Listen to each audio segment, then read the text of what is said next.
ইসরায়েলের সঙ্গে ইরানের সংঘর্ষ ক্রমশই ভয়াবহ আকার নিচ্ছে। রবিবার মধ্যরাতে ইরানের 3টি পরমাণু কেন্দ্রে আমেরিকার হামলার পর পরিস্থিতি আরও জোরালো হয়েছে বা ঘোরালো হয়েছে। তা এরপরই ইসরায়েলের উপর হামলার ঝাঁজ আরও বাড়িয়েছে ইরান।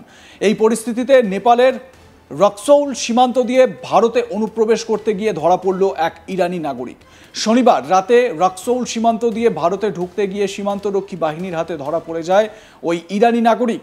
ধৃতের নাম ফৌজি হামিদ আল বায়াতি, বয়স 47।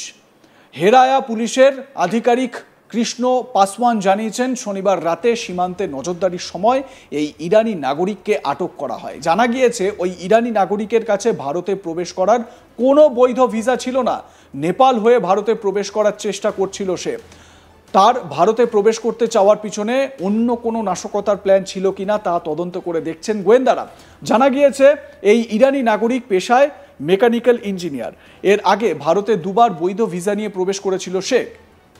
আপনাদের দেখাচ্ছি এই ইরানি নাগরিকের ছবি, যে ভারতে প্রবেশ করার চেষ্টা করছিল নেপাল সীমান্ত দিয়ে। তার কাছে কোনো বৈধ কাগজপত্র ছিল না। দেখুন।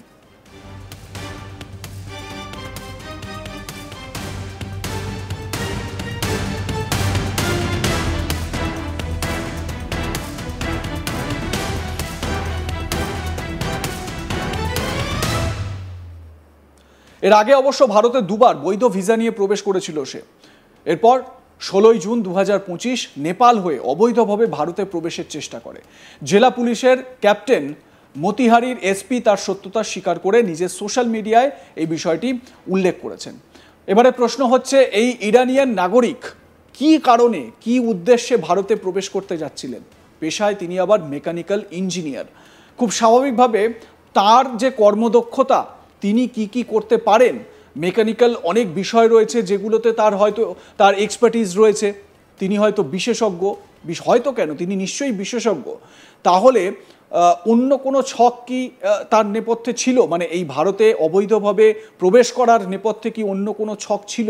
কিছু একটা কি প্ল্যান করা হচ্ছিল, বড় কোনো প্ল্যান, যে প্ল্যানটা হয়তো এই ইরান, ইসরায়েল, আমেরিকার যে কনফ্লিক্ট এই মুহূর্তে পশ্চিম এশিয়ায় চলছে, সেই কনফ্লিক্টকে কেন্দ্র করে একটা বড় আকার ধারণ করতে পারত। এবং ভারতের মাটিকে ব্যবহার করার একটা কোথাও না কোথাও ষড়যন্ত্র কি ছিল এই ইরানিয়ান নাগরিকের, যে হয়তো একটা বড় প্ল্যান, সেই বড় প্ল্যানের একটা ছোট্ট অংশ? স্বাভাবিকভাবে এই প্রশ্নগুলো কিন্তু ওঠে। আপনারা জানেন যে এই নেপাল সীমান্ত দিয়ে চোরাচালানে এবং সেখান থেকে অস্ত্র পাচার সহ ফেক কারেন্সি ভারতে ঢোকানো, এই ধরনের যে কর্মকাণ্ডগুলো, এই কর্মকাণ্ডগুলো হয়ে আসছে। পাকিস্তান এবং বাংলাদেশের মতন যে জায়গা, সেই জায়গাগুলো পাকিস্তান থেকে বিশেষ করে বাংলাদেশকে ব্যবহার করা হচ্ছে এবং নেপালকে ব্যবহার করা হচ্ছে, মূলত নেপালকে ব্যবহার করা হচ্ছে এই ধরনের কর্মকাণ্ড চালানোর জন্য, বেআইনি বিভিন্ন কাজকর্ম চালানোর জন্য। একদিকে অস্ত্র সরবরাহ করা, তার পাশাপাশি ফেক কারেন্সি দিয়ে দেওয়া। আরও একটা গভীরতম বিষয় হচ্ছে যে জিহাদিরা যারা ভারতে নাশকতার ছক কষছে, তাদেরকে এই নেপাল সীমান্ত থেকে প্রবেশ করানোর একটা ছক কষা হয়েছে। কয়েকদিন আগেই আমি ভারতীয় সেনার প্রাক্তন কর্তা কর্নেল চৌধুরীর সঙ্গে এ বিষয়ে একটি আলোচনা করেছি এবং তিনিও এ বিষয়ে তার মতামত রেখেছেন যে নেপাল সীমান্ত হচ্ছে গিয়ে এই মুহূর্তে পাখির চোখ জিহাদিদের, বিভিন্ন জিহাদি গোষ্ঠীগুলোর। যেরকম পাকিস্তানের মাসুদ আজহারের যে জিহাদি সংগঠন রয়েছে এবং তার পাশাপাশি যে অন্যান্য যে জঙ্গি সংগঠনগুলো পাকিস্তানে অ্যাক্টিভ, তারা তাদের লোক ঢোকাচ্ছে বা তারা তাদের জিহাদি ঢোকাচ্ছে এই নেপাল সীমান্ত দিয়ে।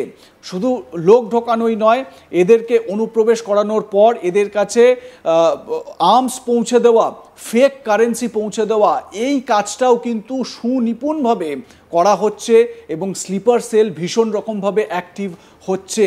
আর এই নেপাল সীমান্ত ভীষণ রকম গুরুত্বপূর্ণ। ভারতে যে কোনো রকম নাশকতা বা যে কোনো রকম থ্রেট যদি আসে সেক্ষেত্রে নেপালের এই সীমান্ত কিন্তু একটা ভাইটাল রোল প্লে করে বলে মনে করেন ভারতীয় সেনার প্রাক্তন কর্তা কর্নেল চৌধুরী। আপনারা সেইটাও দেখতে পারেন, আজ তাক বাংলায় খুঁজলেই সার্চ করলেই সেই ইনফরমেশন আপনারা পেয়ে যাবেন। অন্যদিকে এই যে ইরানিয়ান নাগরিক যাকে আমরা দেখালাম স্ক্রিনে, এই ব্যক্তি কি জন্য ভারতে প্রবেশ করেছিল অবৈধভাবে, কি জন্য এই ব্যক্তি এখানে আসলো, সেটা কিন্তু প্রশ্ন রয়েছেই। স্বাভাবিকভাবে তাকে জিজ্ঞাসাবাদ করা হচ্ছে। দেখতে থাকুন আজ তাক বাংলা, সাবস্ক্রাইব করুন আমাদের ইউটিউব চ্যানেলটি, বেল আইকন প্রেস করুন নোটিফিকেশন পেতে।